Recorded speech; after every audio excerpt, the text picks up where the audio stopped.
But it's just to say anything you want to do, it's not a matter of like, I want to do that. It's that, but how do I get there?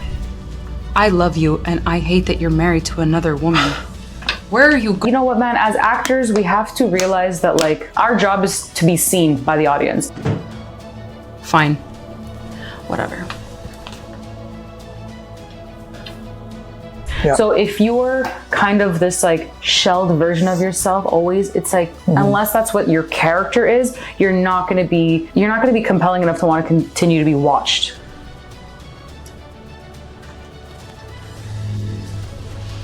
Get me more poison. Don't be apologetic. Yep. We are big characters in this industry. Yep. Be like, that sucked. Yep. Let's go again. Yep.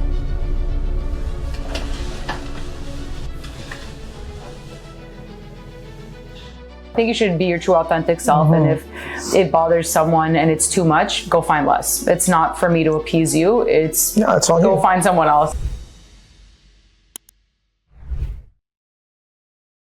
What is up, guys? Welcome back with another episode. I know it's been a while that we haven't shot an episode, guys, but again, if this is your first time checking us out on Spotify, YouTube, Apple Podcasts, make sure to join, follow.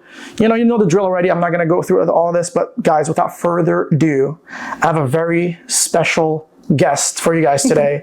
I'm actually in Montreal right now, guys, so I'm not in Vancouver, so this is kind of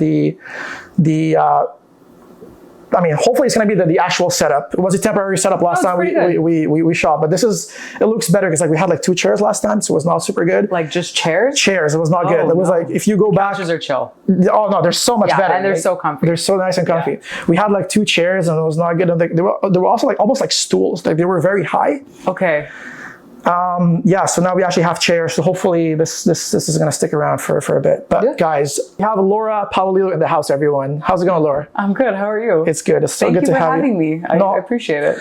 Such a great honor to have you, honestly. I know we kind of met on the Bellini Christmas party. Yeah. I saw you. We didn't have the chance to talk, but I knew we had, the same agent, a lot of the people on the roster that I met that night. So I just figured that, it's a great opportunity for us to meet and, get you on the pod and learn more about you. Hell yeah. Yeah. Let's go. Now, I want to give you a bit of a quick introduction as to like what this podcast is about. A lot of people sometimes wonder what is this? Why is it called Breakthrough? Now the reason why it's called Breakthrough is just because I feel like,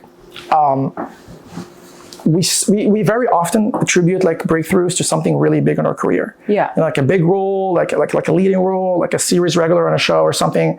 And it's true. It's not. Those are nice. Those are nice. Those are nice. Those are nice. When they come. I agree. But have you ever read the book Atomic Habits? Of course. Okay. I have it as an audio because it's just good to hear. It's so good. It's a great book. Great book, guys, for anyone who hasn't watched it. But basically the premise of the book is all about making small increments that eventually leads to a bigger change overall. So this whole thing breakthrough, why it started is because a breakthrough doesn't have to be something big. A breakthrough can be something as small as waking up in the morning, realizing that you can do this. You can go to the gym. You can lose weight. You could, you can get a better job. You can do anything you want, and that's a breakthrough by itself. It doesn't have to be something completely crazy, astronomical. Exactly. Micro habits, exactly. Micro change, and then that's actually what inspired the podcast in the first place, because we just want to help people who are listening, hopefully newer actors who are watching, who have dreams, aspirations to go after their dreams. Because, by having someone like you and other ones that have been there before you, share their stories, share their experience, it might incite some people to actually take actions and go after what you actually want. Absolutely. And hopefully, if you guys watch this, yeah, man, that was a really inspirational episode. Because of this, I started going to the gym and losing weight, or whatever it is. It doesn't have to be acting, but just, taking some whatever sort of it is that you want to do. Yeah.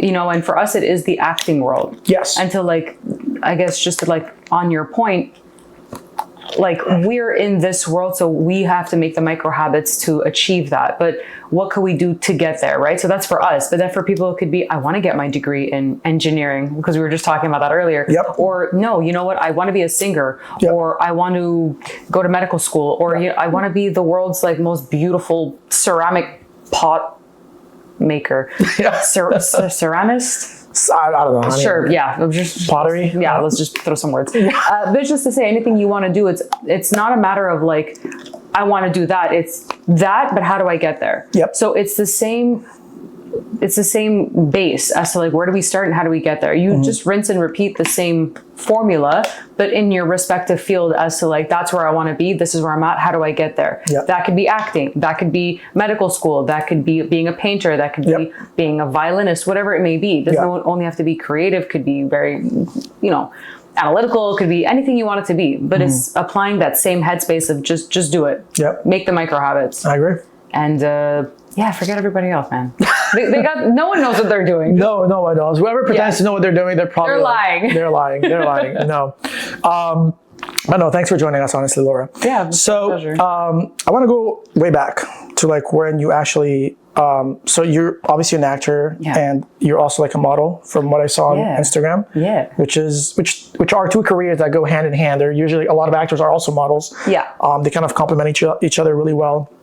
Also give the flexibility of time, because you don't have to, it's not like I have a full modeling career. I don't have time for acting. It's always gigs you pick up left and right? Yeah, it's like the acting world, right? There's casting, there's auditions, there's callbacks, it's the same except different. So it's still the creative industry, it's still the entertainment industry, but some of it may be just either print or, like non-speaking, which can be it. Whereas acting, it could be non-speaking, but acting. So they definitely Venn diagram into each other a lot. But it doesn't always book at the same time. So that's why it's very flexible to be like, I have an audition here, but then I have a casting here. For the respective industries, and both my agencies are super lovely and understanding that we just all work together. Amazing. I love it. That's amazing. Laura and I, we actually have the same Montreal agent. Yeah. Maria from Bellini. So shout out Maria if you're watching this. Plus, guys, I almost forgot this. I'm not even kidding. This was not staged. Like, this actually happened. Laura just booked a new project 5 fucking minutes ago before we started the podcast. I promise. It's like we didn't schedule this for this to happen like on the booking day. She picked up the phone from Maria and then she booked something. So honestly, like, what a great way to start a podcast. I swear to God, it was so great. Like, I already felt really great waking up. I felt really great coming to talk to you. Right. And then as we're setting up, I get a call from our agent, and I told her, I'm like, hey, I'm about to step on with Ali. She's like, well, freaking great. Call me back later, because just want to let you know you booked the role. I'm like, oh my God, that's so cool. So that's really fun when you get those calls. When they do come, they're just like, that's insane. Super fun. Oh my God. Thank you. I appreciate that. That was a really fun phone call. No, congratulations, honestly. Like, super happy for you. Okay, so take us back through like your acting debut. Like, how did you get started? Like, what were you doing before? I know, we talked a bit about this like before we started rolling, but take us through your actual journey as to like where you are today, like where it all started, like, and how it all came up. Yeah, so kind of like my origin story. Yeah. So I've always, and this is a very common thing, I feel like with people in acting, I've always been interested in how things are, why they are the way they are, and people telling a story. So I remember growing up in, the VHS days and the DVD days. Throwback. It just aged us. Vinyl CDs too, apparently. Hell yeah. Those are the best ones. Yeah. But just to say, like, DVDs had the features of special features. And so I loved watching a performance, and then there was a special features portion of it where it's, cut, and then you see people kind of switch and, okay, reset, okay, we're done for the day, it's total wrap, and you're like, oh my God, these are real people. And so when you watch something, you're kind of like, wow, a character, and then it's cut, and then it's the person, and you're like, oh my God, how did they create that? How did they create their new reality? And one of my favorite movies, the ones at least I remembered watching growing up, was Grease. Yes. I just really loved it because it's just so fun. There's singing, there's acting, and it's super fun. But one of the first movies that really kind of hit for me was Parent Trap. Okay. To see Lindsay Lohan, and I've always loved Lindsay Lohan. That was just one of my actor to work crushes. With her? Pardon me? I thought you were gonna say like your dream to actually work with her someday. Oh my God. If I get to work with Lindsay Lohan one day, I would just become a puddle, die, just like freak out and be like, okay, let's get to work. Because we all know what it is to be like, the camera's rolling and we don't want the director to get pissed. Right, yeah. But yeah, it would be such an honor if I ever got to work with Lindsay Lohan. But just to say, like, I remember watching her in Parent Trap, and she wasn't that much older than me at that time. Or, I mean, I think she was maybe 11, 12, but she was such a distinguished actor, like child actor, and she played 2 roles. I don't know if you ever watched Parent Trap? I have not, no. No, it's for me, it's a great movie, but for some people, it's like, oh, it's okay. But I just looked at it like, this kid is not only just acting, so in a world with adults, but acting 2 different characters with accents and different perspectives. And I just thought that was such an incredible thing for her to be able to do. Yeah. And then she's working with adults, and it's like she's holding her own with the adults. She's the main in that film. Yeah. So in watching that, I'm like, that is so cool. Like, I want to do that. And then I saw the special features, and I'm like, that's so cool. And I love behind the scenes. I love knowing why things are the way they are, what works, what's the training prior to it, what the special effects team has to do, stunt coordinators, makeup, like just everything of creating. I love working behind the camera as well, like looking at like angles and trying to create the reality that we let the audience see. So that's super cool. And so that was just always like, I want to be an actress when I grow up. And it's in my like elementary yearbook, like, what do you want to be when you grow up? I want to be an actress. Wow, that's amazing. Okay. Super, super cool. Nice. So I was always involved in like dance and theater. Okay. In high school and leadership camp and where did you say you went to high school? I went to John F. Kennedy. Okay, nice. Yeah, in Saint Michel. Okay. And it doesn't get more ghetto than that. But you know what? Shout out. JFK, nights. JFK nights. Love those. And I was on the football team. Was it a French school or? No, it was an English public school. Gotcha. Okay. Part of the English Montreal School Board. Yeah. And I was supposed to go to Pius, but Pius shut down the year I was supposed to go to high school. Right. So, and that's where like Pius is where all the Italians went. My parents are immigrants, and when my dad came here, he went to Pius. Yeah. That's where all the Italians went. Right. But then it was my turn to go to high school, and they shut down because the English, the English speaking population is starting to dwindle. And with the French laws, it just became a little bit more difficult. So the next close-ish school was John F. Kennedy. My parents are like, yeah, just go there. It's a bunch of Italians there, but it's so diverse. You have different cultures, religions, races. Just, it was like the most beautiful like tapestry of people. And I found, like I was saying before when we were talking about it, it really enriches you because you don't stay within your own self. You really see other people, other cultures, what they're about, and it's just it's gorgeous, and it makes you much more interesting as opposed to just staying very streamlined into your own world. It's different ethnicities and like different cultures and different celebrations. So I really enjoyed my high school experience. And it, like I was saying, math is math, so you can learn it anywhere, but you learn school smarts, but man, you learn street smarts really quick. Yep. I know that. And I had such a great experience in high school. Would I do it again? No. No, you can't pay me to go back to high school. Yeah, no, hell no. But I mean, it was a great experience because we all got along. And you had the sporty kids, the more like intellectual kids, the arty kids. You had vast groups of very different interests, but we all got along. We didn't hang out outside of school. But in school, everyone hung out and everybody chit-chatted. And if you didn't like someone, it's not because they weren't part of your clique. It was just because you didn't like the person. And that happens. But just to say, like, I was involved in dance, in theater, in leadership camp, in sports. I was a student body president. I loved presenting. Did you say you were on the football team? Did I hear this right? Football and swimming team. You played football, not. It was touch football. Not rugby. No, we didn't have rugby. Okay, because I know a lot of. I would have loved to play rugby, actually. From my experience, like when I see like women play football, it's usually rugby. What it is? I don't know if it's like there's like a bigger interest in that one, but that's amazing. Like I don't see this very often. It's so cool. It was really fun. It was really, really fun. I love being with a team. What position did you play? Sometimes I would sub as quarterback, but I was wide receiver. Okay, I was the tallest. I gotta see your throw sometime, you know? It's a pretty decent arm. Okay, Although I threw a baseball and a softball recently, and I hadn't done that in a long time. Yeah, and I'm yeah. like, oh shit, I need to work on my throw. I was like, this just did not go. Like my softball throw was piss poor. Very different. When people are able to do it, I'm like, God, that's really cool. But Crazy. my baseball throw, my football throw, my spiral, it's pretty good. Okay. But I was wide receiver.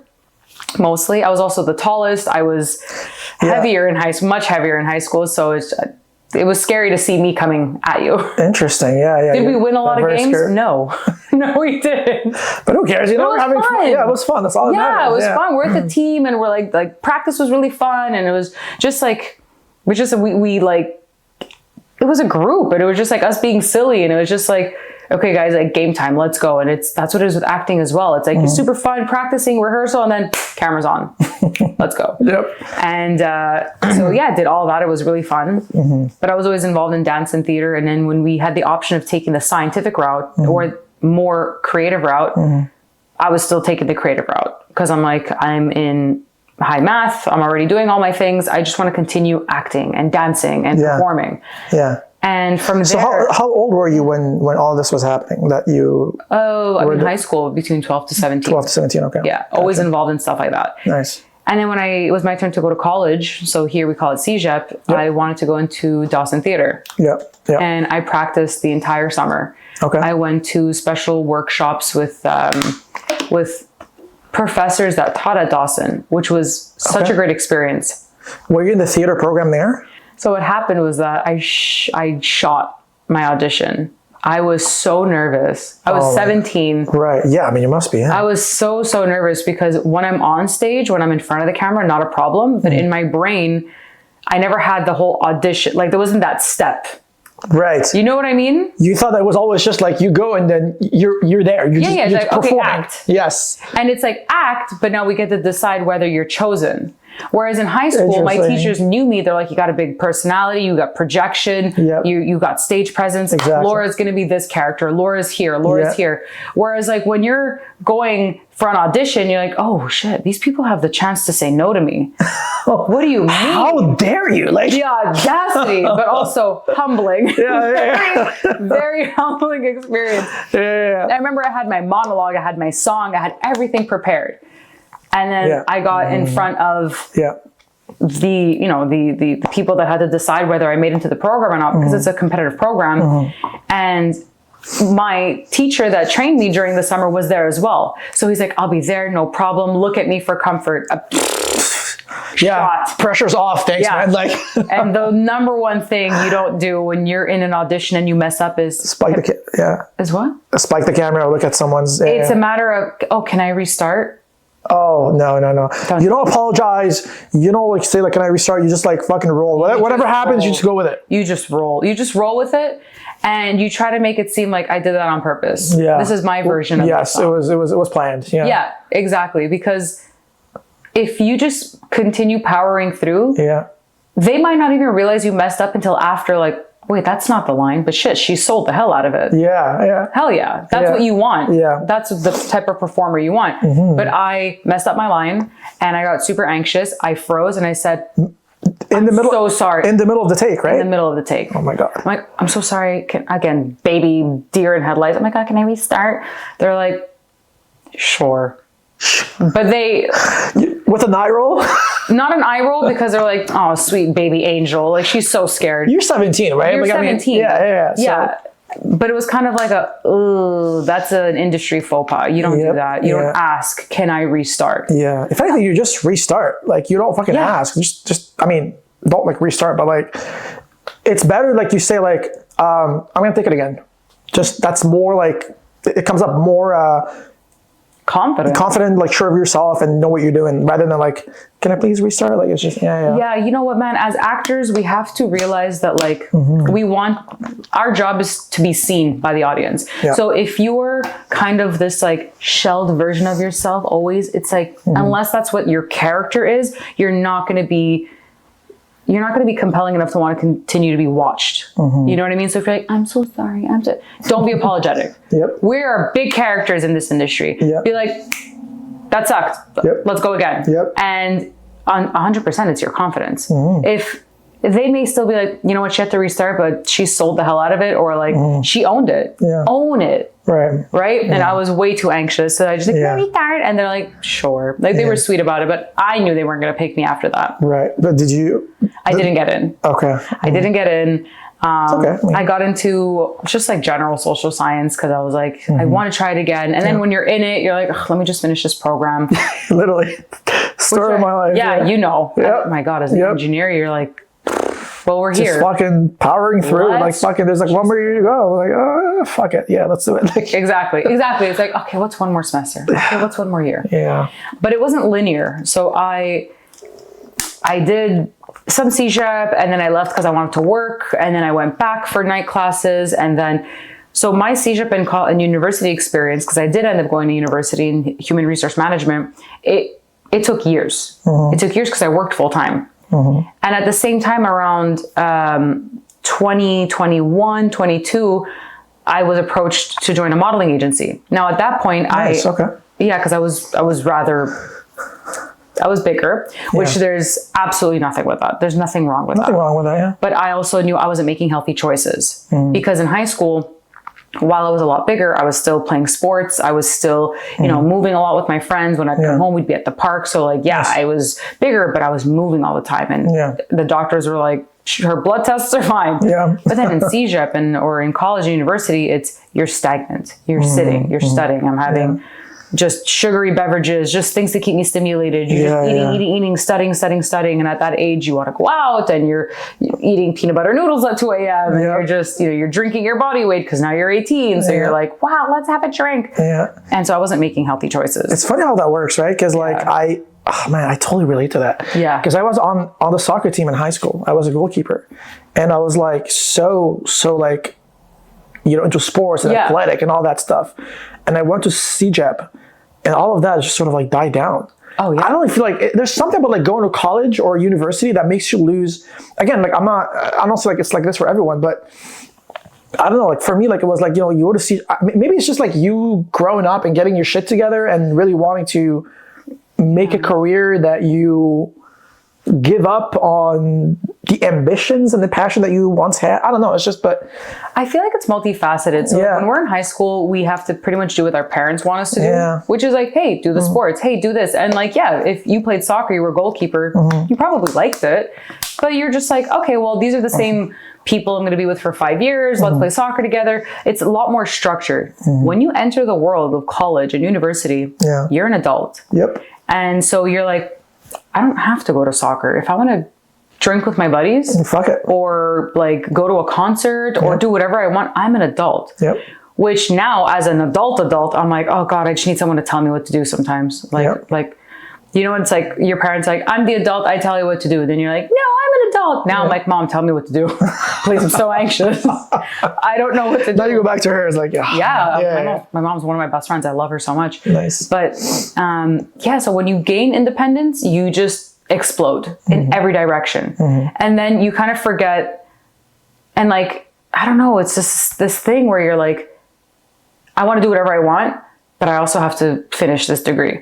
So I don't have time. And I know people that also still worked out and stuff and did the things that they had to do, which was great. But I remember for me, it was just like, I've just forgot everything I wanted to do when it came to like my passion. And I'm like, I'm in school, got to figure it out. I'm working full time. Sometimes I would work 2 jobs. And then the modeling thing came around, which was really fun. And then, you just kind of like, you do lose a little bit of yourself because you're like, well, I'm an adult. I have bills to pay. Life is getting real. And then you kind of wake up one day and you're like, oh, dude, I'm so miserable. What the hell is that? What the fuck am I doing? Like, I was working like a 9 to 5. I was working with the English Montreal School Board. I was an admissions officer. I worked in various schools, and that's just kind of how that works. Where you, until you become permanent, you work in different schools. So for 7 years, I was working all across the island of Montreal in different English Montreal School Board schools. Nice. Really fun. Met such great people. Loved working with kids. Loved working with teenagers. They're the most authentic. They tell you how they feel. Yeah, they don't hold back the kids. Eh? No, they don't. Yeah. They're super fun. And the thing is, I was real with them. I was young enough for them to be like, okay, you're not like my mom, but I was old enough to be an adult for them. So I spoke really real with a lot of the kids where I was like, okay, what's your problem? Why are you giving me such a hard time? And instead of being like, you're going to detention, it's, you're being really awful. You're allowed to be mad. You're not allowed to be mean. What's up? Right. And I spoke to them as an equal because we are equal. And then they would put the angry teenager mask down and they would be their true authentic self. And it's like, great, just talk to me, man. Like, what's up? I'm frustrated because X, Y, and Z. Yeah, that sounds like it sucks. You're a teenager also. You're full of hormones and a lot of like, so sorry, I thought my phone was on Do Not Disturb. I apologize for that. It's all good. Yeah, to bring it back, I'm just like, yeah, you're a human. You're allowed to feel things and you're going through a really sensitive period in your life. And so like we humanized each other. But it was 9 to 5, Monday to Friday. You know, I did the whole corporate thing. Then I switched over to a marketing, like a digital media company in human resources. And that was really fun. I met some really great people. And I did the regular meeting a partner, got married. Oh. Yeah. Wait, so how old are you when this happened? When I got married? This whole thing, yeah. Oh, this was just kind of like throughout my 20s. Okay, Throughout my 20s, That's amazing. Okay. Yeah, I started modeling at like around 21 and met my ex-husband. Gotcha. At 24, we were together for 5.5 years. We were married for 1.5 years. Okay. Wow. And I kind of lost that acting part of myself. I was still stuck while you were in the marriage? Just kind of in my 20s. Got it. Because I was doing the 9 to 5. My parents are old school Italian immigrants. So it's find yourself a nice Italian boy, get married, have a bunch of kids, do the house, do the thing. Is that what you did? That's exactly what I did, except for the kids part. We didn't do that. Yeah. But I did the whole thing because it's kind of what was expected of me. And I just wanted to make my parents happy. And, you know, like in that relationship, especially, like I was still in my early 20s when we first started dating. I had at that point been modeling for a few years, and that was a part of, at least I was like, one foot was in that industry. So that's where I could be creative. And I just, when I got in front of the camera, the whole world didn't exist. And it was just me and I was a character. And I remember just at least feeling like, okay, this is good. I'm in my element. Yeah. It wasn't acting, but it was modeling. And it was very strange because I never thought I would model. Okay. I genuinely never thought it would happen. I got approached by an agency here in Montreal and I was... You wouldn't have done it if they didn't approach you? Like you never thought about it? Okay. No, because like I said before, I was a lot bigger, which is fine, but I just, I was never the sought after person. I was never, you know, I got along with everybody. So everything was super fine, but I wasn't like the traditional attractive girl in high school. You know, I was much taller. I had really thick glasses. I had really bad acne. I was bigger, short hair, pink hair, red hair, green hair. So I was just a very loud kid. Yeah. And like in high school, like I feel like we went to high school relatively at the same time where there was a specific look and I did not fit that look at all. Yeah. And I loved it. Yeah. So like this is something like I see a lot like in modeling where obviously like they want a certain height, a certain weight, a certain like, you know, but I think like they haven't started. I think they're definitely being more lenient with this now, where they take shorter people, they take people that are a little bigger, which I think like everyone should get a shot like at modeling. I don't think it's about height, it's about weight, it's about like skin color or like whatever else there is. Yeah. But yeah, I mean it's I'm glad that's like, you know, it's going. I don't know how it is in Montreal, but at least in Vancouver, I know I got told because a lot of my friends are models too. And they told me like, you know, like he's like some of my friends are even really, really short and, you know, they model. So it's fine. Yeah. It's definitely diversified within the last 10 years because when I was approached about 11 years ago from my first agency, and I was with them for 10 years and fantastic Dolcetto models. They were so sweet. They had approached me and it was still only 2015 2014. Yeah. 2014. And so the world was still kind of a little bit more strict in the modeling world. But at that point, I kind of made lifestyle changes. I got laser eye surgery because I really couldn't see. My skin had cleared up. At that point, I was making much healthier choices, and I had lost a significant amount of weight, but it was more of, I just want to be healthy and strong. And so I got approached that version of Laura.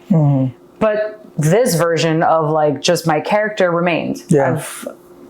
For better or for worse, I've always that never died. That's always been there. Yeah. I think you should be your true authentic self. And if it bothers someone and it's too much, go find less. It's not for me to appease you. It's on go you. find someone else if that's 100%. If I'm too much, which is perfectly fine. But so I got approached and I thought they were full of shit.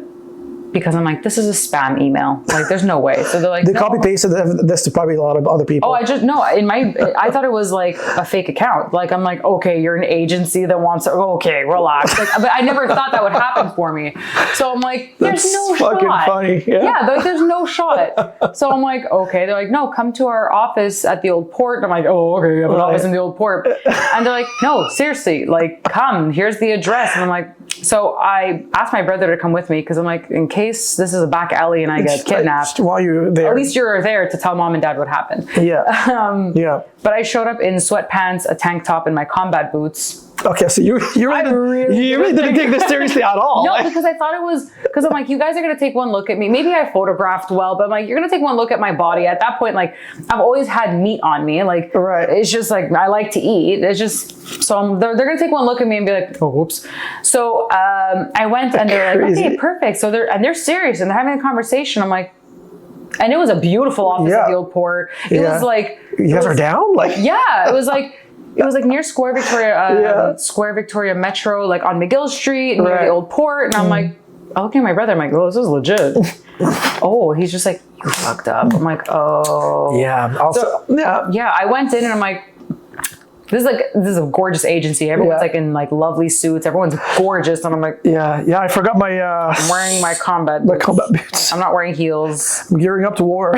Yeah. But I just showed up as my true authentic self, right? So we're having a conversation with one of the owners and he's just like, no, we're trying to diversify. We want to have like I think that at that point they called it an in-between model because you have your standard size, which is size 0, size 2s, very, very petite, which are more for like runways and like very niche look. And then you have your curvy models, which are size 12, 14 plus, or maybe 14 plus. And I, at that point, was like maybe a size 8. And I'm just like, okay, guys, I'm not fitting in either demographics here. They're like, no, we want to open up into representing other people. I'm like, the 80% of us that look like normal human beings? They're like, yes. So I said, I'm so down if you don't tell me to lose weight, gain weight, change everything about myself. I'm like, what you see is what you get. Yep. They're like, that's exactly what we want. I'm like, sold. Like, okay. Yeah. Okay. They're not making it hard for you. They're like, yo, just fucking come on board. That's all we want. Yeah. I really thought that would have gone sideways and they would have said, no, well, you know, like you got a great look. It's just maybe you need to lose 30 pounds. They're like, we want to start representing in between like 80% of the population. Yeah. And I'm like, that's what I'm about. Right. Because I'm so open about my body. I have stretch marks. I was a lot bigger. You know, like I've had a troubling relationship with food because like recently as well.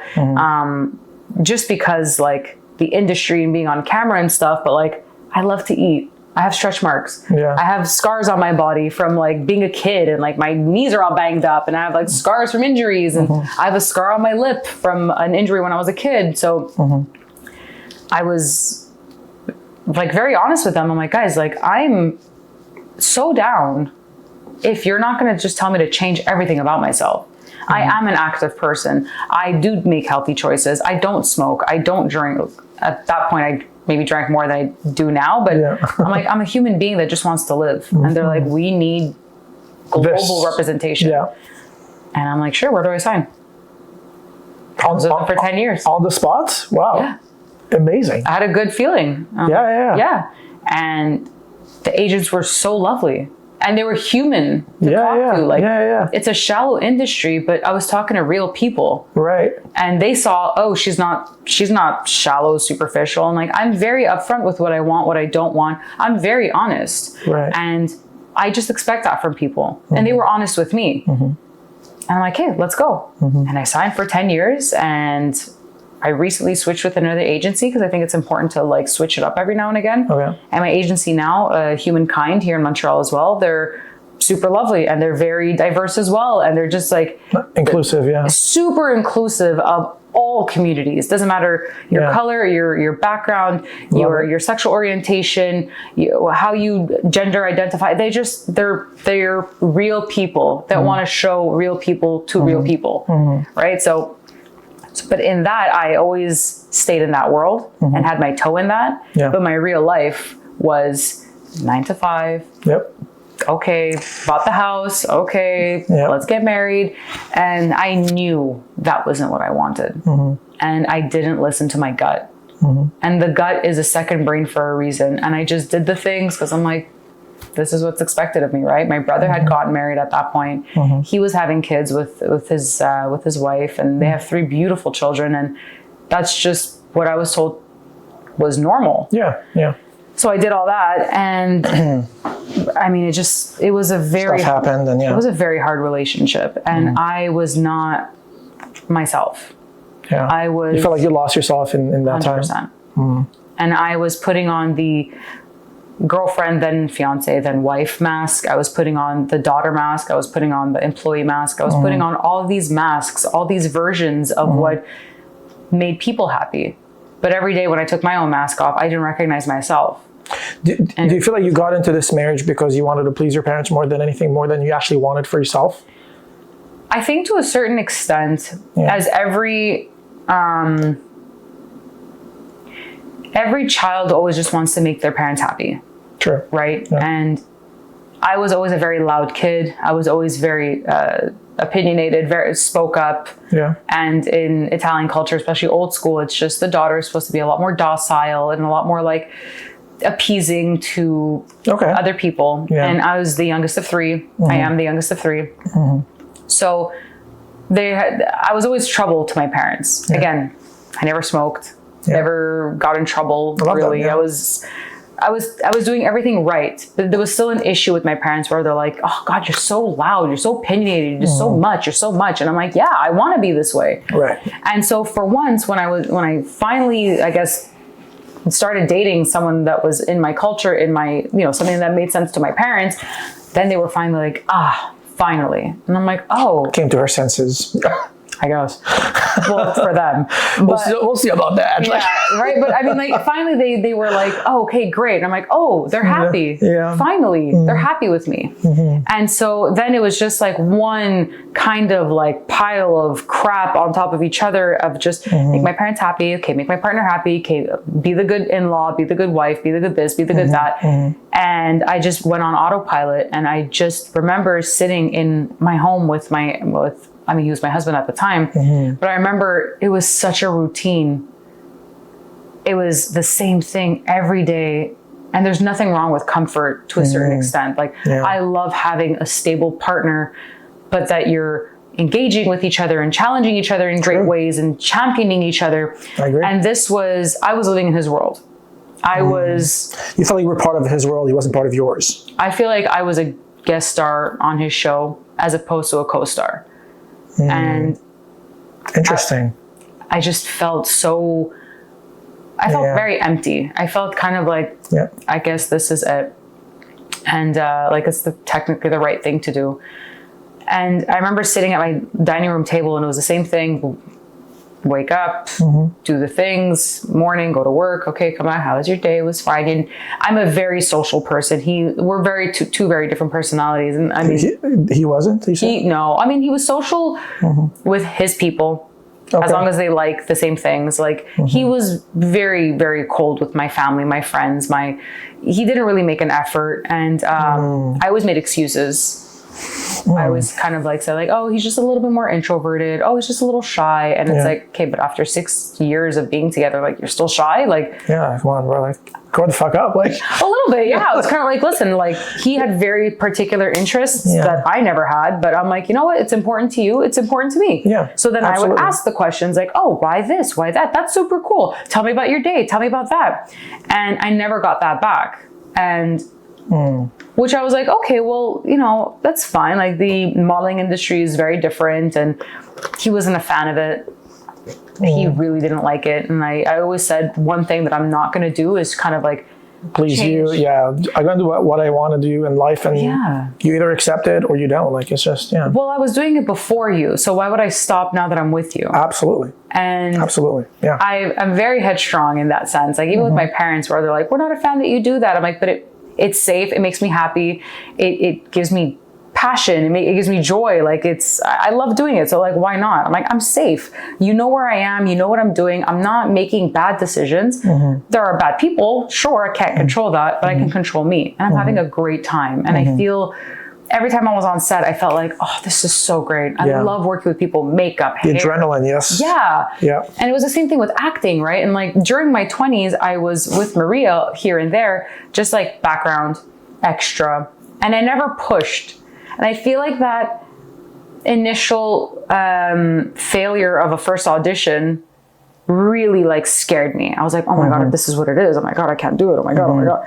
And so I was always like background work, and I was on set with like Ben Stiller, and I was on set with like other actors that I was just like, oh God, this is so cool, man. I wish I was you. Like, yeah, I wish I was up there. Yeah. Yeah. Like just acting and creating, but I was so scared. But modeling, it's, you know, you become a person, but there's not much dialogue. Yeah. Yeah. But like, you still have to have your personality come through. So I was like, okay, this is a comfortable in between. And then with that relationship of like, he didn't want me to do it. He was upset when I would go on set, and I'm like, but this is what I love to do. Like, I have my 9 to 5, I'm doing the thing. Like, I don't ask for anything, but when I have to be on set, I love him. Like, you know where I'm at, you know who I'm with. I would share my location. I'm always very honest. Really? Absolutely. But it was, my God. Okay. For me, it was also, I respect that you don't understand the industry, and it makes you slightly uncomfortable because it's unfamiliar. Yeah. So let me make you comfortable. Yeah. And the correct person would feel, I think, I shouldn't assume how someone should feel, but the correct person, I guess, in my brain would be, thank you for easing me into your world because I don't know anything about it. Yes. But yeah. He wasn't like that. He was, I think it's almost like the more he knew, the more upset he got. And it caused a lot of issues. And I'm like, I'm not modeling for, you know, it's not a casting couch situation. I'm like, it's Marie Claire, it's Dynamite, it's Susie Shear, it's, you know, it's brands that we all know. It's brands that we all shop at. Yeah, totally, yeah. And there's nothing wrong with the other, but I know that this is what I'm doing, and you know where I'm at. So he just had a really hard time with that, and it caused a huge, huge conflict. Yeah. And then I just decided, I was 29, and I decided, you know what, man? Fed up. Yeah. I can't do this. I was sitting, a lot of instances happened to get to a point where I made that decision. But one of them was I was sitting at our dining room table, quiet. We were eating in silence because we just didn't have anything in common. And all these thoughts are racing through your mind already, right? Yeah, but I remember just looking at my liquor cabinet, and not for the liquor, but I remember just looking in that direction. Yeah. And I'm just like, seeing the reflection. Yeah. Is this the next 35 years of my life? Absolutely. Minimum. Like at that point, I was 28, 29 years old. Yeah. I'm like, I'm married to this person, and I mean, God if that's how it started, I can't even imagine how it finishes, how it ends, right? So, yeah. I didn't want to be in someone's shadow. I didn't want to be, I didn't want to just live for them. Yeah. And I felt like I was trying to live for my parents for so long, and now it's like rinse and repeat living for this person, that it's like, but when do I get to live for myself? Absolutely. That actually reminded me like of a really good proverb the reason why I actually like started my Amazon business is because I also like realized at some point, I think it's a saying actually that does exist, but you can either spend your whole life trying to work for someone realizing their dreams, or you can just work on yours. You know what I mean? And I was like, it's like when you put things into this perspective, like it makes total sense. Like, right, when you have your own thing going on, and again, I know it's a bit different because we're going from like relationship to career, same. but it's the same, right? Same. Yeah, I'm like, wait, why am I having a 9 to 5 working my butt off to realize someone's dreams when this could be mine? Like I could like work my butt off to realize my dream. What about what I want, right? So like this actually what this really kicked in a gear in me that I didn't know I had. And obviously, you know, living in a city like Vancouver, like is so expensive. Like everyone knows, like you need to have like an actual stable income, and even like good income. Yeah, like it's hard, right? But yeah, and then that just kind of reminded me that. But that's such a valid point, right? And if you're going to be doing your 9 to 5 for someone else, like it happens. People have to do that. You know, you just put on your pants and just get to work. Like it is what it is. And not everybody has that opportunity to seize their dreams. And that kind of breaks my heart because I really want people to understand that like you should try to make yourself happy too. And that's when I kind of like had this kind of like coming to realization, like after I had announced my divorce, after I kind of went through the whole process, I kind of had this coming to moment of like, I call it my little Laura theory. And if I get emotional, it's because it's very, very, God, I hate when this happens. It's okay. My baby. So essentially, you can let it out. It's okay. Yeah. Essentially the little Laura theory is kind of like present day Laura is driving her car and there is the little version of me, like at 8 years old, like 9 years old, when she was still like wide-eyed and bushy-tailed and like the realities of the world haven't kicked in yet. And you're still having fun and you're still kind of like living in, you know, this like really fun state and like nothing serious, right? Even like puberty, boys or girls or life hasn't hit you yet. And you're still just living. So there's that version of you in the backseat. And you in present time, you're driving and you're just driving. And every now and again, you look at little Laura in the rearview mirrors, the side view mirrors in the rearview mirror. And she's just there kicking her feet, super happy, like living life. And those are like your autopilot days, your kind of everyday days. And then there are some days where you just go through the most like torrential downpour and it's freaking terrifying and you can't see a meter in front of you and you're driving slowly and you're trying to just kind of like, okay, you're looking at your like side view mirrors, you're looking, you're like, holy shit, like I got to get us there safely. Where's there? We don't know yet. There is the end, but you're just driving. Yeah. And every now and again, I would look in the rearview mirror and I see little Laura back there, like freaking out, like, holy shit, I'm really scared. And she can't see that present day Laura is scared. I'm the adult. So like to make a kid feel calm, be like, don't worry, I got you. I got you. Don't worry, I'm driving. You're okay. And so you got to calm that little kid down. So you're just like, it's okay. It's gonna be fine. It's gonna be fine. We've survived 100% of the days so far. We're gonna make it. We're gonna make it tomorrow. We're gonna make it to the next street. Don't worry.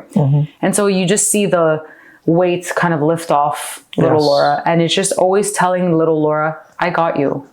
I'm never going to make you feel, or my objective is to always make sure that you're okay. You're heard, you're seen, you're safe. I got you. Yeah. And so when I was going through my divorce, I completely forgot that I had little Laura in my back seat this whole time. And I was just kind of driving on autopilot, wasn't looking at any of my mirrors. I was just freaking going through.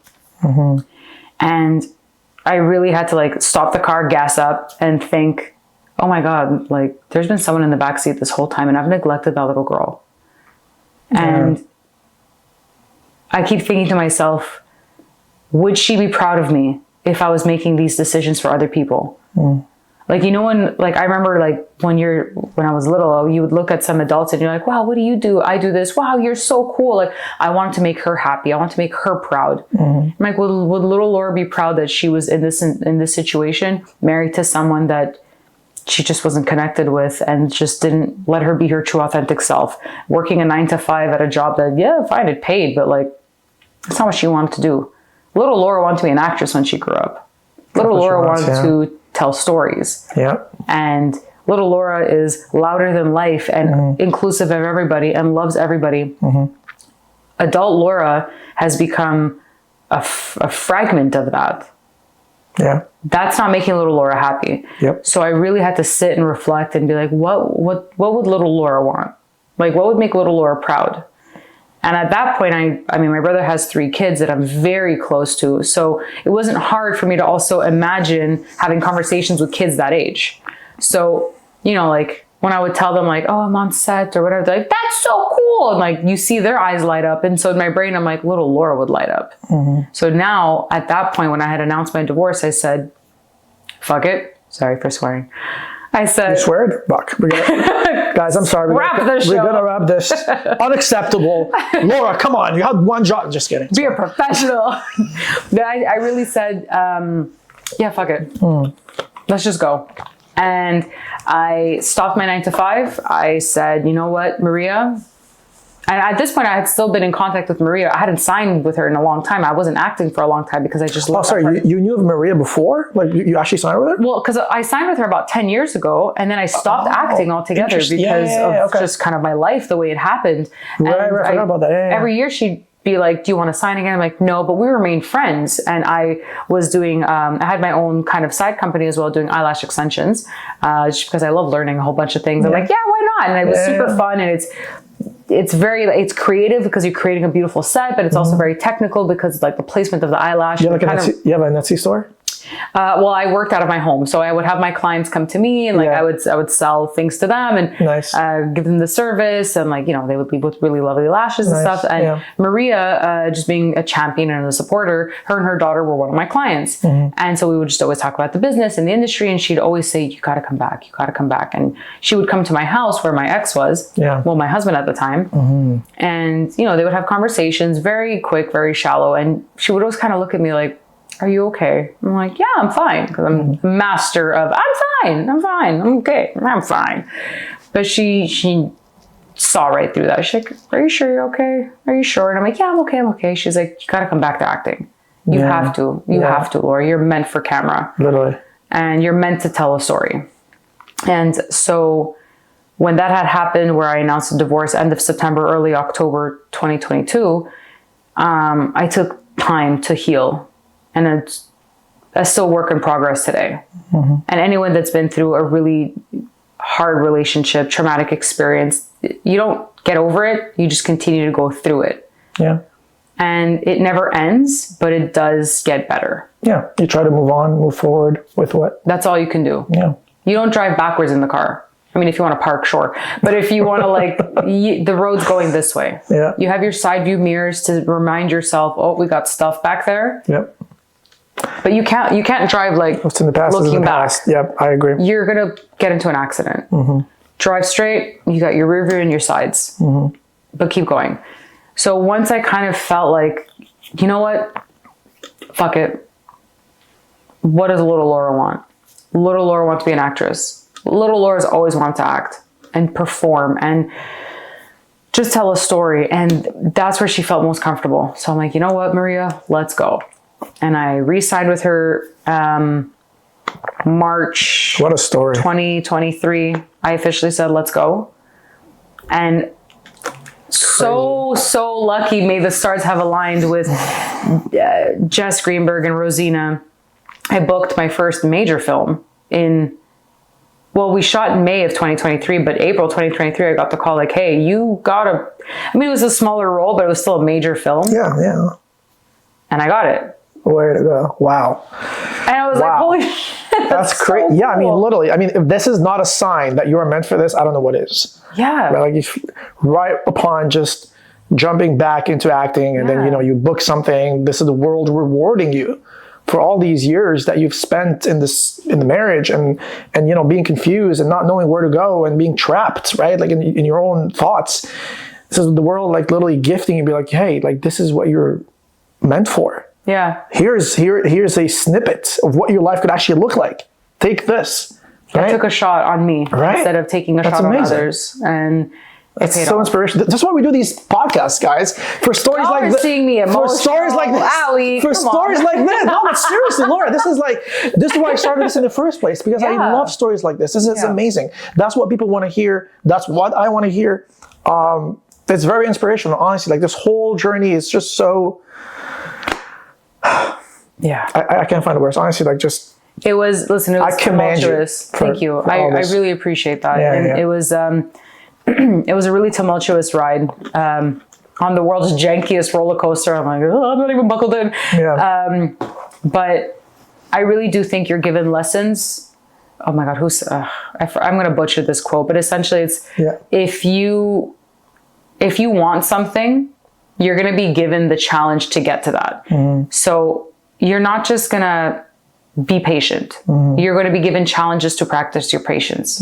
You're not just going to wake up ripped. You're going to be challenged to go to the gym and to work hard and to, it's those challenges that then you'll be like, oh, now I'm in a much better mental and physical state. Oh, I'm a lot more patient than I was. But it's all these challenges. Every now and again, I'm like, okay, time out with the challenges. It's a lot. Let me just breathe, because it's a lot. Sometimes it comes in like huge tsunamis.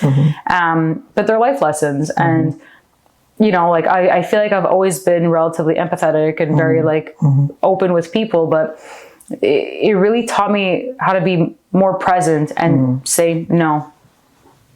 And that's a full sentence. Love it. Do you want to? No. Do that? No. Yeah, no, it's okay to say no. You know, It's the most okay to say no if it's not resonating with you, if it's not making you feel good, if your gut is telling you something. I really had to like calibrate how my brain and my gut work together, because my gut told me, don't do it. Don't get married.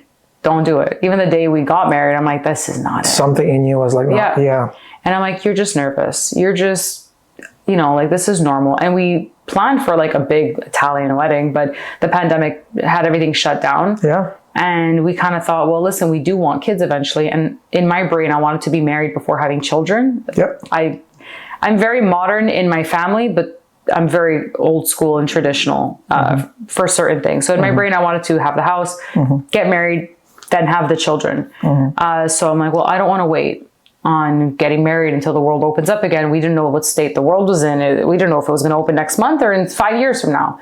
And I'm like, well, time's a ticking, man. Like, we got to get this stuff on the road. So it didn't happen. And in hindsight, Yeah. I mean, there was a reason. Yeah, it was meant to be, you know, like, I mean, I guess it's a good thing that you guys didn't have kids, because that would have changed the whole dynamics. It would have been much more difficult. Custody and all that stuff that you Yeah. know. I think I would have still made the decision. Yeah. If we had, because it's our decision to bring the child into the world. It's not their decision to live in that environment. And Sure. I said it in conversation with my partner at the time. We can't bring a child into this. This is not fair. And, you know, we respectively had very challenging childhoods growing up. I mean, I had a great childhood, but again, my parents are old school immigrants. So it was very strict for at least even myself. I have an older brother and an older sister, and they had different liberties. But my sister, also being mentally and physically disabled, had an entirely different upbringing. And then my brother being the boys can do whatever they want to a certain extent. My dad's still very strict. Right. And then I'm the youngest, I'm Italian, and I'm a girl. My dad, as a joke, said, he's like, you're cursed. You cannot do anything in this culture. Like, you just need to be quiet, get married, have a bunch of kids. Shut the fuck up and just do this. Shut the fuck up and be an Italian woman. And I'm like, God. But I think that's why I rebelled at such a young age. Yeah, I'm like, well, my brother's name is Alfredo. And I'm like, well, why can Alfredo do it, but I can't? Yeah. And it would always be, well, he's a boy.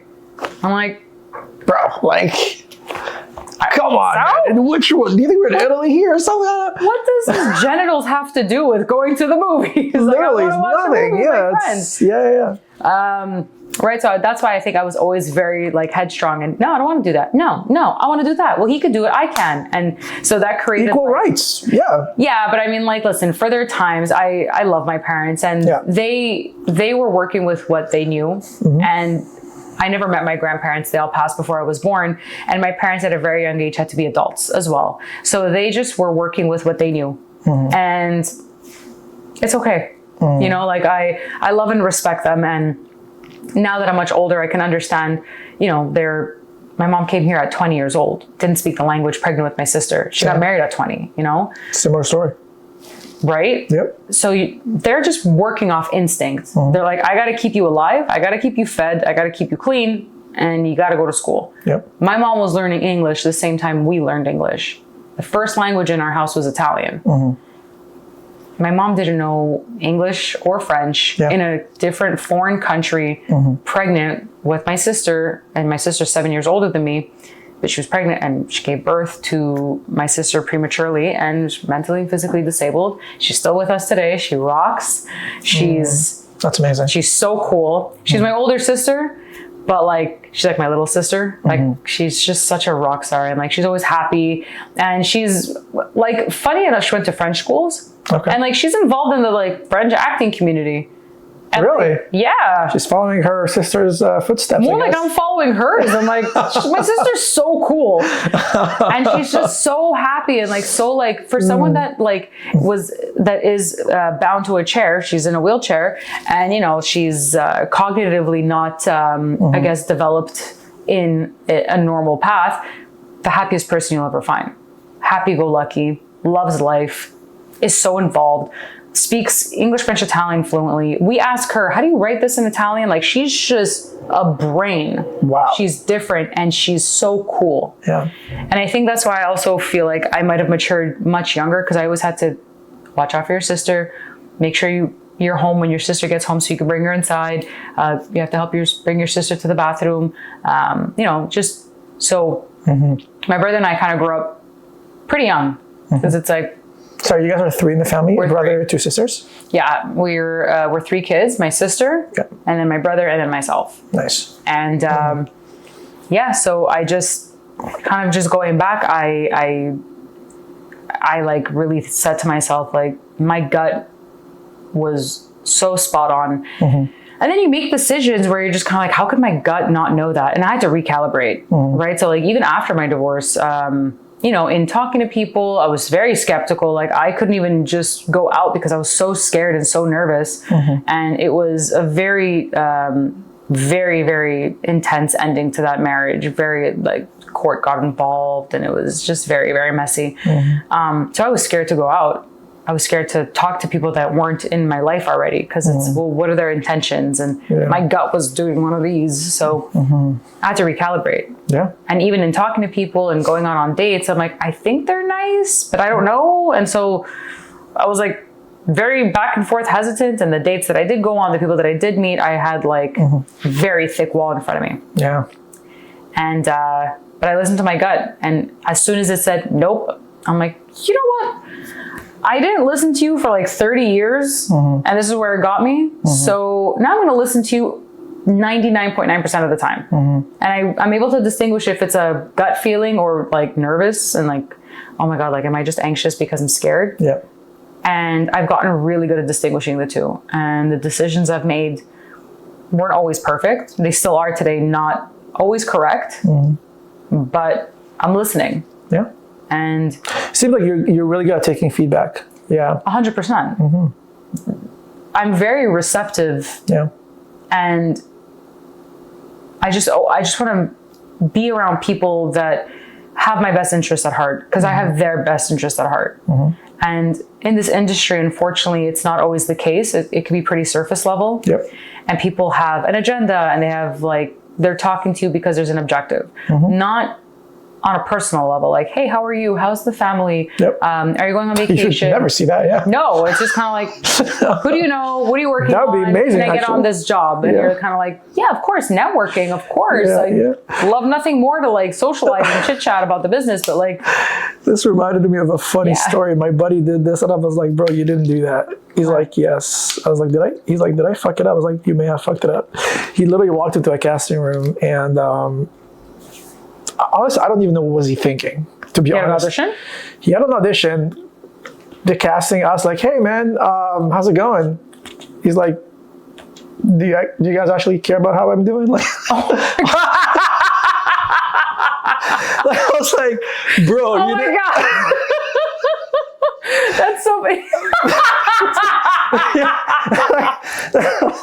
Bro, you didn't say that. Oh my You gotta God. be fucking kidding me. He's like, well, I mean, I don't know. Like, no one ever asks me to cast me if how I'm doing. It must be do they actually care? Like, yeah. I don't know. Did he get the job? Yes. No, I'm kidding. Okay. I'm like, wow, okay, maybe that's the approach you should take. No. Funny. But I mean, honestly, I was like, bro, don't fucking do this again, because like chances are they might not see you again. Well, they might think just like "Dude, fucking this guy suck it kinda up and pretend like, yeah, day's going great. Like, yeah, but like my day's so good. How are you guys? Like, yeah, literally. you know, it's also the Oh my polite God. thing to be like, hey, how are you? What's up? How's your day going? Oh, good. You I like, know, literally. and he's like, do you actually care? Oh God, that's so intense. It's not that fine. I'm sorry I asked. Yeah. But like, I feel like the way he said it to me was like, I wasn't trying to be rude about it. I was just generally confused. I was like, wait, you guys care about how I'm doing? Like, it's more like, but even then, like, Yeah, it might have just come off like, do you actually care? And you're like, no. yeah, Action. Oh, geez. I don't know. Did he learn a lesson? What's that? Did he learn a lesson? I hope so. Has Because he asked that now he's like, again? now what he does is like, he's like, anytime he goes in the casting, I mean, like, we don't go in the casting office anymore because of COVID. A lot of Zoom auditions. It's all Zoom, but Or self. anytime he goes in, he's like, all right, guys, how's it going? I was like, bro, like, don't fucking, no, you can't do that. You gotta be ready. that guy. Yeah, Just don't be that like, extra. just keep it to a minimum. Hey guys, thanks for having me. And then just action. You know, if they want to chit chat with you, you chat. Yeah. But don't try to make small talks with them. These guys don't force it. Yes. They're also like very busy people. So the last thing you want to do is just take too much time. You know? Yeah, I think it's really important to walk in, and I keep saying your true authentic self, because like we're all very different characters. Yeah. And like, yeah, we all have our demons and stuff. There's all parts of us where we're trying to like conceal. Yeah. But like your friends know a specific side of you where you're like, you're weird, you're goofy, you're funny, you're interesting, you're intellectual. You're like, I really love sharks. You really love airplanes. Yeah. You know, so yeah, still have your professional hat on, but like just be yourself. I agree. So like when I walk in, it's like, hey guys, how are you? How are we doing? And like, especially like now I have a lot more self tapes and Zoom auditions and stuff like that. But like when I used to go into like in-person auditions, a lot of times it's with the same casting directors, right? Because there's like in Montreal, we have some pretty well-known ones that kind of cast for like various things, but it's the same casting groups. And so it's not the first time you're going to see them. Maybe like you're not going to get that role, but I'm going to see you in a month from now for another audition. So it's like, hey, how are you? And like, you know, like there's like I said, there's Jess, there's Rosina, there's Kate, there's Bruno Rosato. There's so many of them where I've seen you once, twice, 3 times. So it's like, hey man, hi Kate, how are you? Oh my God, I saw your story. You're so fun. Like you're playing the guitar and then you're doing this. And oh my God, Bruno, you were just on vacation. And oh my God, Jess, you have your podcast where it's like, to have your interests, you know, like be personable, have your character come through. But the whole, hi, how are you? How's the family? It's like, okay, like that's not what we're here for. You know, like don't force it, but be yourself. I'm kind of like where like, I mean, I don't remember the last time I actually went in the room. I think it was for like a commercial, probably like early this year. But I try to keep I just try to put a smile. I try to be, you know, courteous. He was like, oh, thanks guys. Love the opportunity. Hope everyone's doing well. Thanks for the opportunity. Start. You know, just if they want to chat, it's like, how's your day going? You know, tell us about yourself. I'll engage. Absolutely. Right? I'll engage. I'm like, great. I mean, I love when this happens because it's an opportunity to show yourself a little bit. Your persona. But I also know that, you know, I'm not here to make small talks with them. I know these are very busy guys. They're long busy. days. You know, I have a very specific window to do my shots. I'll just come to do this and leave. I'll leave it up to them if they want to chat with me. I'll be super nice. I'll be sociable. I'll be, you know what I mean? But I try to keep it, I'm very nice, you know, like I'm just like very courteous. I'm just nice, try to, you know, put a smile on and just keep it to a minimum. I think that's where I'd like to be just when. If you walk in with an energy of kind of like, hey guys, like sometimes you might trigger something in them to be like, hey, how are you? Like, you know what I mean? Like when you kind of like receive someone and you're like, the energy feels off and you're like, hi, how are you? Okay, cool, whatever.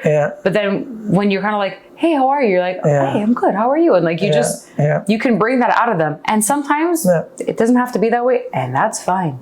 That's okay. Like, just be yourself and like, just like be happy to be there. And they know you are happy to be there, right? It's an opportunity. This is our job.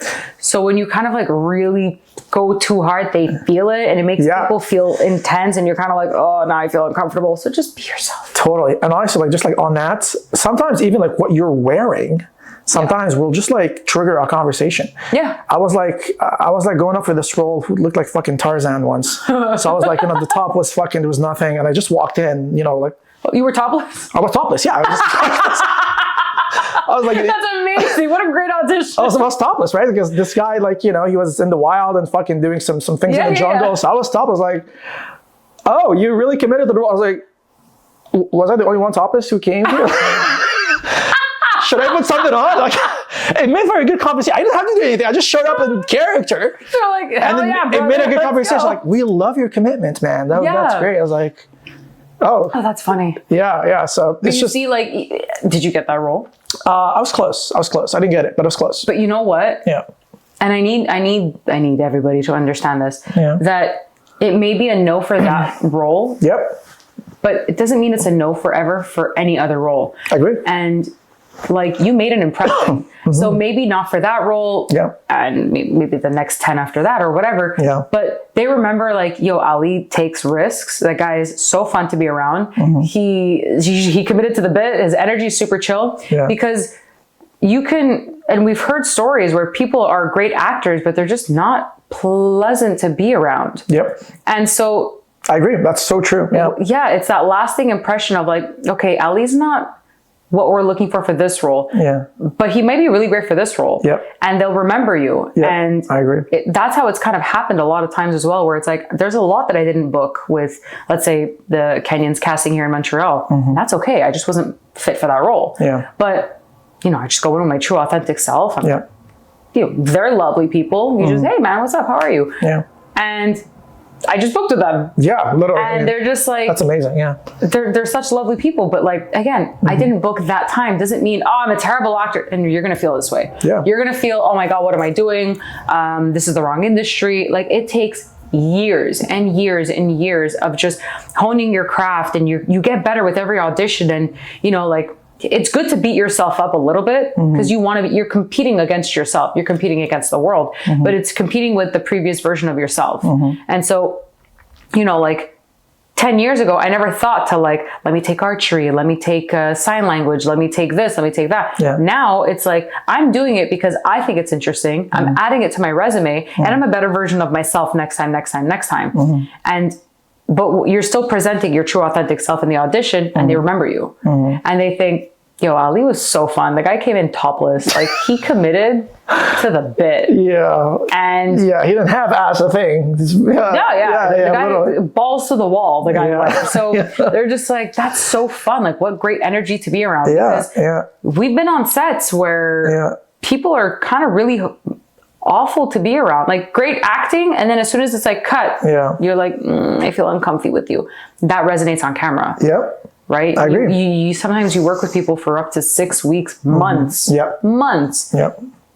That's a hard work environment if people are just kind of crappy attitude. I agree. And you came in with a great attitude, and you're like, I'm topless. I committed. Let's go. I was ready to play. I committed. I don't know. I guess. I mean, they loved it. Like, they all laughed at the end. Yeah. I was really close. I think it was like between me and someone else. I didn't get it, but honestly, it was just, I think they wanted like a specific demographic for that character. Okay. They wanted someone a little more Tarzan looking. But what an honor. You got the callback. Yeah. No.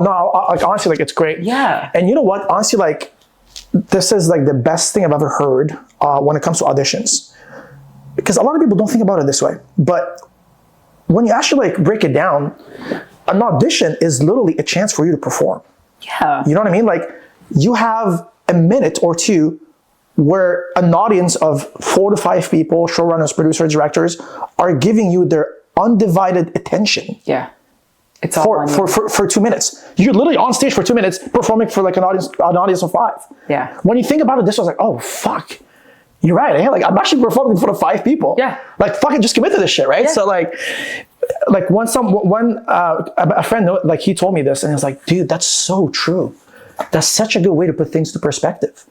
Because even if you don't get it, just a chance to actually perform in front of like 5 people who are giving you their undivided attention. Their eyes are on you. Yeah. Like, this is your time, for 2 minutes or whatever. So yeah, so that, I mean, it's I kind of miss that part of that aspect audition. of the industry. Yeah. Doesn't seem like we're going back there anytime soon. I guess like there are also like a lot of pros of just like, doing Zooms and Self-tapes and self stuff? tapes. Yeah, sorry, yeah, the self tapes.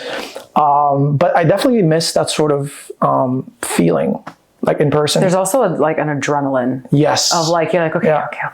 It's my turn. Yeah. And you have to like, okay, oh fuck, my line's okay this. And then you see other people and you're like, oh fuck, maybe they're better suited. Oh God. Yes. They have the look. I know. How many times have I gone in and I'm just like, I look nothing like these people. I know. God damn. And you're waiting in the fucking casting room, and then you hear the guy before you, he's performing, and you hear his version of it because it's resonating through the doors. Yeah. And you're trying not to think about doing it like him. Yeah. You're like, oh fuck, that's not how I rehearsed it. Like, it's just, Yeah, you're like, that's not how I interpreted that at all. Yeah, I was oh like, my God, fuck, did I get it wrong? And then you're getting it in your head and stuff. Yeah. Right? It's like, oh man, I've been there. It sucks. I am going to the States tomorrow, actually. Fun. Yeah. Sure. I don't know if Gianni told you, but like there's a big tournament, a North American tournament. Yu-Gi-Oh. Yes. Hell yeah, brother. Let's go. Yeah. Do you have your own deck? I do. Here? I do. Can you show me? Are you serious? Yeah, man. I don't know. Oh yeah, let's You actually go. did it? Yeah, I'll show you. Yeah. I'll show you what I'll play. Is it like new generation stuff? Yeah. Dude, So what are the rules, man? it's yeah. I mean, So complicated. it's hard. Like I don't play anymore as much that I once had, just because. I mean, look, listen. Like, obviously, like, I'm doing acting and the business and all that stuff. Yeah. Just you grow up. Yeah. But I only play like once a year. It's just the North American Championship, and that one, if you do well, you get to go to Worlds. That's so cool. I know. That's so cool. Is he a So judge? some of my friends are gonna watch it, like, yo, dude, I can't believe she actually entered this. Like, yo, yeah. But is he? Because he usually just judges. He judges. Yeah. He judges. Yeah. He judges. I actually saw him like 2 days ago, and we had a chat about this. But he's going to be judging. Okay. But he usually plays like more traditional formats. Yeah. Because you may have noticed like there's like always like new cards coming out. Like they're always like printing new shit. And it's just it's making it difficult to follow along. Yeah. So I try to keep up like as much as possible, but it's just like with my with my content creation, my podcast, my business, and acting and traveling. Job. It's just like I can't do that, man. But I'm always like overseeing the new cards and the new mechanics. But it's really, really fun. Like You're leaving tomorrow? I'm leaving tomorrow to Indianapolis. For how long? Until Monday. What a life. That is so cool. Yeah. I think that is so cool to also go in a space where everybody is in the same headspace as you from all over, right? Yeah, I mean, is it just all over the States and Canada that everybody so meets there? it's the or North international, so it's a North American Championship. You actually have to.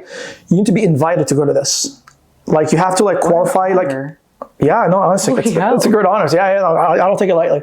But you can only go to this if you actually qualify, because like they have like regionals going through like all year, like throughout Canada. Yeah. And if you come in the first, like let's say 16 positions, you get your invite to go to that North American Championship. Now, if you top 4 in that, you get to go to Worlds. And holy hell! Back in 2014, my friend and I, like we were playing the same strategy, the same deck. Yeah. I actually built his deck like card for card. Okay. You didn't go to World. No, but he did. He actually won Worlds. He literally was the world champion. Oh my God. Yeah. Like oh my God. Did he get? Like a medal or something? Or like a trophy? I mean, you get like, a trophy, and like you get like a very expensive cards, and it's really, really fun. Yeah. That is so cool. Yeah. Do you have the Exodius? I do, but they're not good. They're not worth anything anymore. I don't know. Like, are they? I'm not sure. Like to us, because like it's nostalgic. And I remember my brother and I would get, we'd go to like comic book shops or kind of like art shops, and it'd be like, he really liked Yu-Gi-Oh. Yeah. Like I liked Pokemon, Digimon, like Dragon Ball Z, Inuyasha, all that. I can't believe you actually into this. Like, this sounds way too good to be true, man. No, it's like my brother's trying so hard to get me to Naruto right now, and just because there's so many episodes, I'm like, oh my God, that's the only reason why I feel. Wait, you watch anime? Like, what did you watch? Well, that's just it. Growing up, I watched Pokemon, Digimon, Yu-Gi-Oh. Crazy. Because of my brother, more for the Yu-Gi-Oh. Yeah. Inuyasha, Dragon Ball Z. Love Dragon Ball Z. I was Android 18. The guy died. Who? I know. And the Yu-Gi guy died too. They're both dead. They're both dead. Yeah. Oh God! At the same time? No, not at the same time. But it's really sad. It is sad. The Yu-Gi-Oh guy, the guy who Yu-Gi-Oh guy. The guy who played Yu-Gi-Oh? No, the guy who created Yu-Gi-Oh? The Yu-Gi-Oh, the franchise. Oh my God! Yeah, the creator, the anime guy, the manga guy. I didn't know that. It's so sad. I think he died like trying to save someone in Okinawa, and he died like drowning. Oh my God. A few years back, yeah. It was all over the news. What an honor. I mean, for the Yu-Gi-Oh folks, but Well, I mean, also the guy sacrificed himself to go save someone. That needed. that's what I heard. That's what I heard. Yeah, I know we know that he died like off drowning. Yeah. And they concluded that he was trying to save somebody. That's what happened. I think that's what it led to. That's really sad. Yeah. What a world. Yeah, but his legacy is being carried. Keeps on You going. know, it's good. Keeps on going. Okay, so I want to get to another point here. Yes. I was actually looking you up on IMDb real quick. I always do that before interviewing someone. And yeah, I mean, you've been on some pretty good stuff. I mean, considering that you only got back in like what in late 2023? Early 2023. Early 2023? Yeah. Pretty good. Pretty good. Honestly, like you're not mad. You're not mad. I mean, fuck, bro. I'd like, love more work. I'd love more work. Let's you got go. it. Like, let's go. Yeah, I know. That's right before we started filming. I got a phone call. It's so cool. It's cool. yeah. Okay. So, was it Witchboard? Witchcraft? What is it called? Witchboard. Witchboard. Yes. Witchcraft. That's a fucking Witchboard was so much fun. Okay, my bad. Witchcraft is like this fucking course I took back in Concordia. It's called Witchcraft and Puppetry. Yep. That's really cool. Yeah. Was it like an actual course? I fucking went to the first course, to the first class. Yeah. Witchcraft and Puppetry. Wait, witchcraft and puppetry? Like people are gonna fucking think supernatural? I'm a psycho or some shit. I'm gonna fucking jump out of that real quick. Like an occult leader or something? Exactly. But oh, puppets. I'm more okay with the witchcraft. It's so fun. Puppets freak me out. It's literally a meme. Like they have courses at Concordia that I didn't even know existed. Witchcraft and Puppetry. When good kids go bad. No kidding, that's the name of the class. When good kids go bad, death and dying, which I guess... Like, what about it? You know, death and dying. Let's talk about after, it. Yeah. You know, after life and stuff shit like that. But yeah, witchcraft. So Witchboard. That's what it's called. Witchboard. Witchboard. Okay, not witchcraft. Not yeah. Bad. Okay. You want to? Well, there's witchcraftery in there. Like there's definitely supernatural elements in there. So I can understand the transition and the kind of like the amalgamation of the two. Yeah. So tell us about that a little bit. Like how was so fun? Yeah. I had so much fun. It was. Listen, I mean, after everything that I had went through, and then saying, "Balls to the wall, let's go, let's take a shot," and then like this is what I get as my first like. Okay, let's go. You got this role, and it was a speaking role. It wasn't just kind of like hang out in the background. It's like speaking role. Yeah. And 4 days, and I'm like, I get 4 days. Yeah. Really? It was so exciting. That's crazy. And so there's it's based off like it's loosely inspired off of the 1987 Witchboard, where I mean there's definitely elements that Chuck Russell, the director, he definitely took inspiration from that. And I don't know if you know who Chuck Russell is. He directed, I've heard of him. Yeah. Oh yeah, phenomenal, and just such a lovely guy. He's just fun to work with, right? And like. On set while we were working on stuff, like my part moved into a much bigger role. Even at that, still relatively like small, but like it went from like 1-2 lines to like really playing with my on-screen partner. Damn, must have killed the performance. Like he's like, yo, we need to upgrade her or something. Maybe, but like, cause I just had a few lines and it's actually, so like, just to go back, he directed The Mask, he directed Scorpion King, he directed Friday, The Mask with Jim Nightmare Carrey, on Elm right? Street. Yeah. Nightmare on Elm Street 3. Like the guy's got, like The Blob, he has got just such a wild brain. And it's so fun working with people like that because they're not so horse blinded, like with their horse blinders where they're like, it's gotta be like this. There's a structure and he's respecting it. But for this one, he was a producer, director. I don't know if he was full writer, but he was so involved in it. And so, you know, our lines with my on-screen husband, Max Laferrière. I don't know if you've probably heard of him. He's very big in the stunt community. Okay. And he's Ghostface in Scream 6. Oh. Yes. What was Scream 6? Wasn't this shot in Vancouver? No, it was shot here? I'm pretty sure That's a good question. I'm not sure. I feel like it was shot in Vancouver. What was it? One of the more recent ones. Scream 6. Or was it Final Destination? Did you watch Final Destination? I just watched it. Bloodline? Yep. Like, I mean... Did you watch it? Like, half of the cast are my friends. Like, I know them all. Are you serious? Okay, not spoiling anything, but the way they ended it, was it not perfect? Do you remember how they ended it? It was such a good movie. Honestly, like, it was like the storyline is honestly like amazing. I didn't watch the other Final. Like You never watched the other ones? No, I didn't. I didn't know what this was about. I was like, yo, go see Final Destination. My buddy Max was on it. Like a lot of my friends were on it. He was the guy who the opening scene, the blondie guy the boyfriend. Okay. Yeah. We're not spoiling anything. Yeah. Okay, so you're watching it and you're like, I know that guy, I know that girl. Yeah. That guy. That's fun. Yeah. That's fun when you watch something and you're like, I've had drinks with you and now you're this character. Yeah. You know, it's like, it's cool. Yeah. I remember like, I was like talking to Max. I was like, yo, I'm going to go see your movie tomorrow. He's like, oh yeah, let me know how it goes. It's so sick. And it's always like when you're not in it, it's something like, oh my God, like Witchboard premiered at Fantasia Film Festival here in Montreal last August. Yeah. And it's my first big production that I was in, and I was so excited, and I told everybody about the premiere, and I invited people to the premiere, and it was a bit of a red carpet situation. Then we went to Yoko Luna for like an after party, and it was like really fun, and I was so pumped. But then like in watching it right away, and I was sitting with Max Laferrière because he was my on-screen husband, and so we connected very well, and we just like, I think in that Chuck saw just how well we riffed off each other. And so we had the 90% foundation of our lines, but we ad-libbed a little bit. Yeah. And like, he just like would shoot in lines and I would shoot in lines, and we played with each other very well. Yeah. And my character developed into something much different. Yeah. And, you're just gonna have to watch it to see what happens, but it's very, very cool. Way to go. And like, I got asked to come back on a 5th day, then a 6th day, and like 6 weeks later, and it was just keep them going. Oh my God, but it's just so much fun. And like, we just really got along, and it's really fun when you're working in like, Montreal's my acting community. So I'm familiar with a lot of the people here, but even at that, there's some people are still very new because I'm new to the industry, or new in the sense of now I'm officially 150% in, not just an extra like I was years ago. I'm in it. I'm an ACTRA member. I'm a UDA member. I'm in it. And so you see these people at ACTRA parties, you see these people like on set, and you're, oh my God, how are you? This, that. And I have to say the Montreal community can be pretty shallow sometimes, surface level. I'm like, what are you working on? And you're like, okay. But there's a lot of great people, phenomenal actors here. Like Vancouver's great, Toronto's great, but Montreal's got some really great actors. And it's just, we're slept on a little bit. There's like a little bit of like a, with Montreal actors.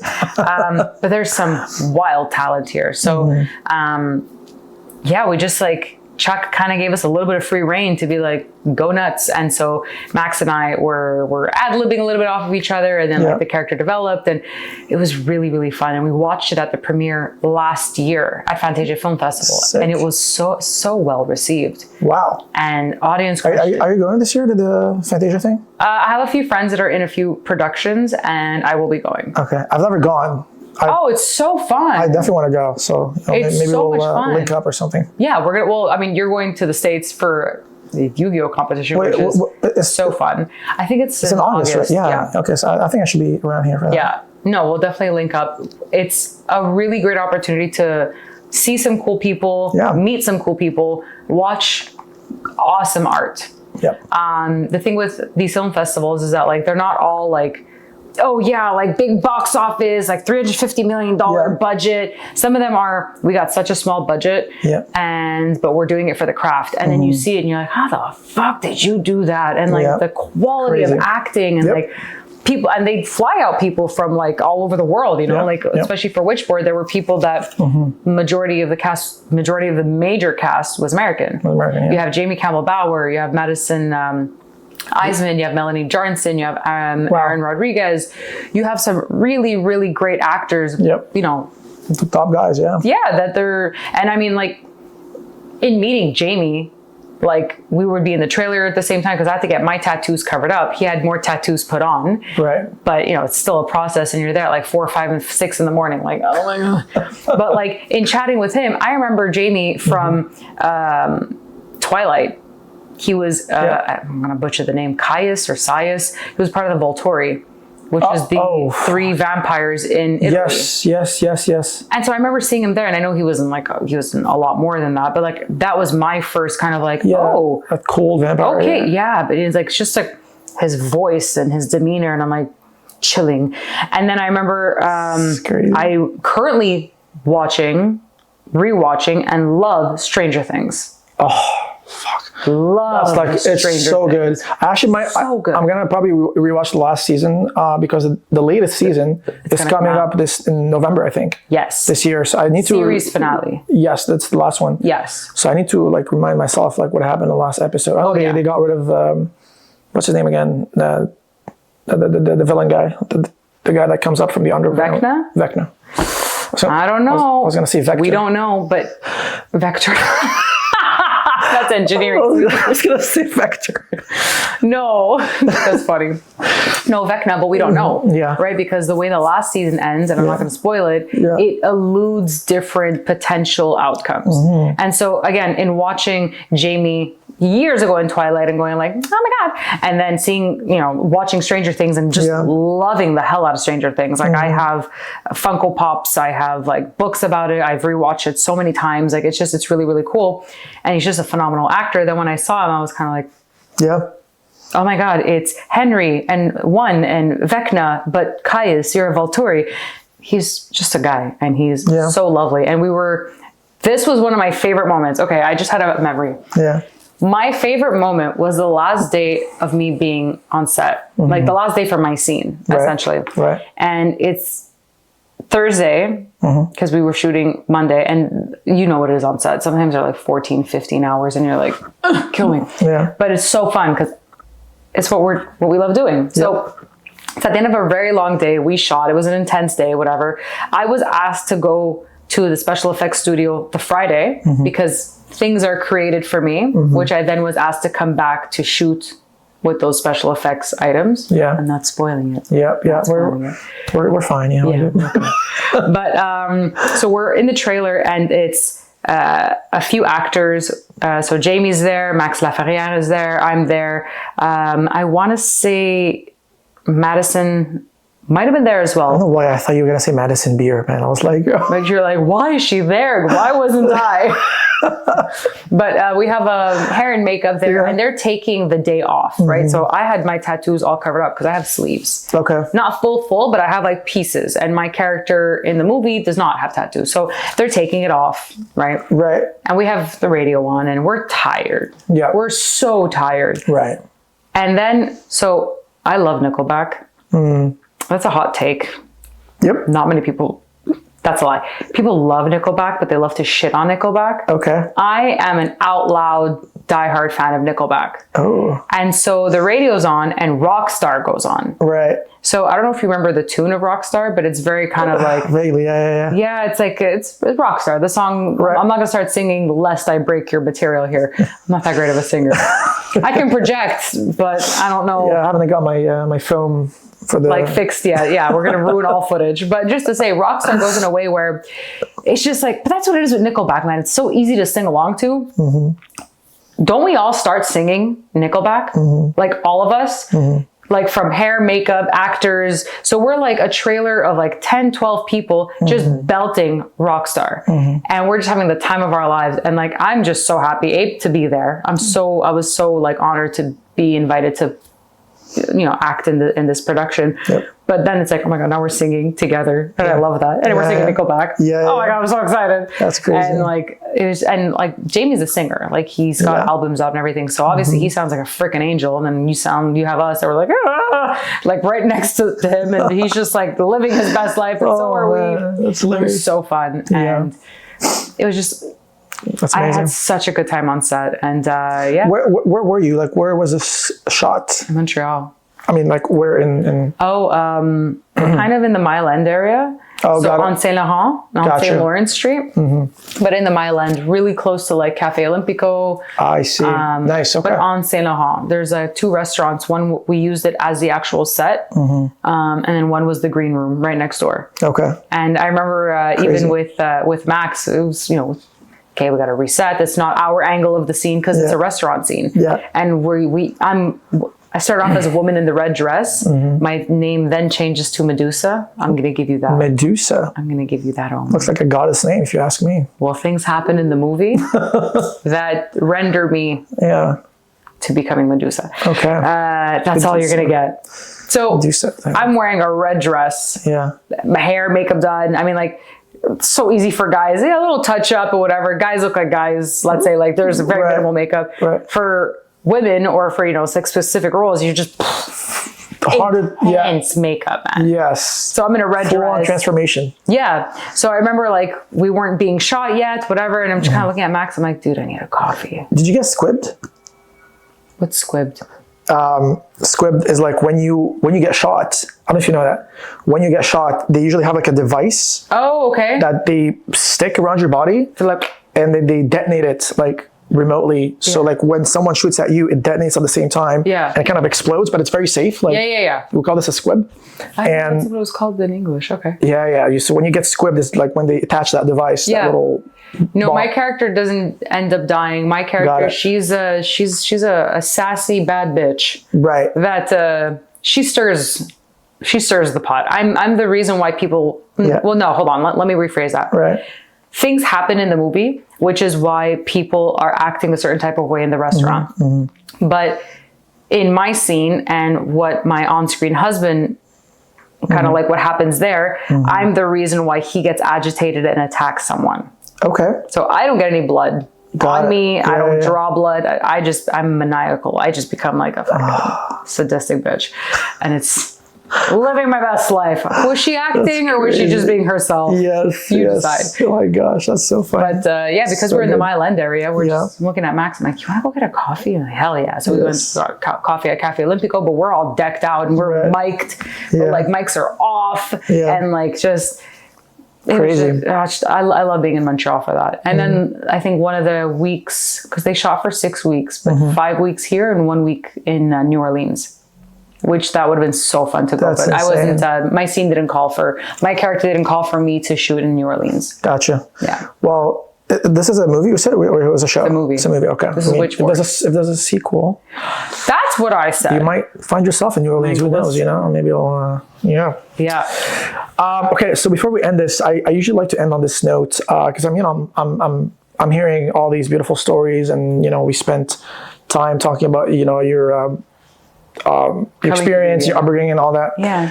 And I can't help but to notice that where is this all going? Like, where are we heading? I want to know. That's a great question, Ali. Yes. I want to know, like, thank you for asking. What's the dream? What's the end goal? What's the finish line? When will Laura be like, okay, yes, I'm here. What's here? What's it?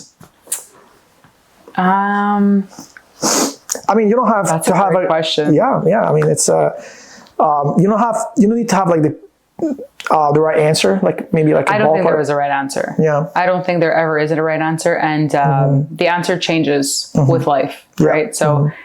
I'm a very competitive person. I've been, like I've mentioned before, I've done sports for the majority of my life. I also grew up swimming competitively. So is there ever going to be a moment where I'm like, great. No. There's always more. Oh yeah. Yep. And in a healthy sense of kind of like, we got it, next. Yep. Okay, cool. Next. Yep. Like for some people getting, let's say a role like Witchboard, they're like, wow, I made it. No. For me, it's what's the next project? I love working on things. I'm always looking for the next thing. When I get something, we work on it, give it balls to the wall, 110% attention, and then it's done. Cool. Let's enjoy our time. I love hanging out. I love traveling. I love yapping with my friends. I love being able to wake up at like whatever time I want. I wake up early now. Okay. But I love being able to wake up and be like, I'm going to go for a walk and I'm going to go grab a coffee. Yep. And you know what? I'm planning now to go to Toronto for a few days just because I can. And I'm planning at the end of August to go to Calgary just because I can. I love the freedom that comes with this industry. Yes. So for me, it's in the industry, it's what's the next thing I can do? What's the next thing I can build? I'm constantly building, and I do want to leave some sort of a legacy behind. If I ever have children, it could be like, whoa, look what mom did. Look what mom and dad did. If my husband or partner that has the children with me sees that for them as well, because I do see myself being a parent. Like that is a personal goal. Yep. But on a professional standpoint, keep doing exactly what little Laura's been wanting to do her whole life. And she had to put a pin in it. And I said, nope. So I don't want to put any finish line. My finish line is the day I croak. Yep. And I will act until I die. Until that day. Yeah. What a great sentence. Honestly, like to finish this off. That's great. Thanks. The great Laura Paolillo. Very good. Everybody. You say it so good. I did go out for an Italian guy one time, so I remember a thing or two. There we go. There we go. You're like, I remember a bit of Italian. Yes. But guys, thank you so much for watching. That concludes our episode. Thank you guys enjoyed the podcast. We'll see you guys in the next one. Make sure to subscribe, follow, blah, blah, blah, blah, blah. And then, take care, everybody. Thanks.